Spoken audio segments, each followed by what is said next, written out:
Республика президенты ярдәме белән 1-нче, 2-нче һәм 3-нче Яңарыш микрорайонындагы урамнарга асфальт салу өчен 80 миллион сум акча бүленеп бирелде. Шулай ук Авыл хуҗалыгы министрлыгының авыл территорияларын комплекслы үстерү программасы буенча Яңарыш һәм аэропорт микрорайоннарының 10 урамына юл ясау буенча эш алып барыла. Мөслимдә 1-нче елларына эшләмибез.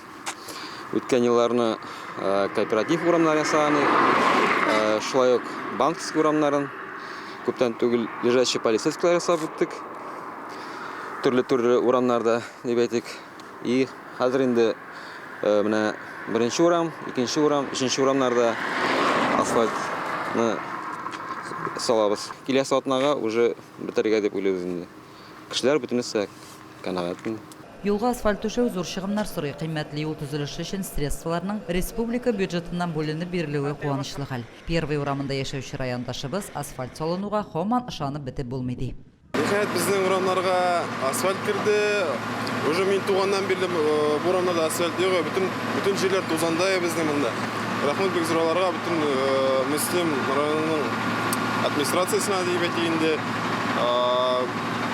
вторая, первая, третья урамнарның эшләре өчен бик каты әйбәтлек. Райондашларыбыз күптән көтелгән эшләргә бик шат. Бу урамда яшәүчеләрнең сөенече эшләренә сыймый. Сыйфатлы итеп кыска срокларда башкарылган юл өстәкләренең чыдамлыгы да тел-теш тидерерлек булмасын иде. Лилия Шәймиева, Динар Нуртдинов, Мөслим телевидениесе.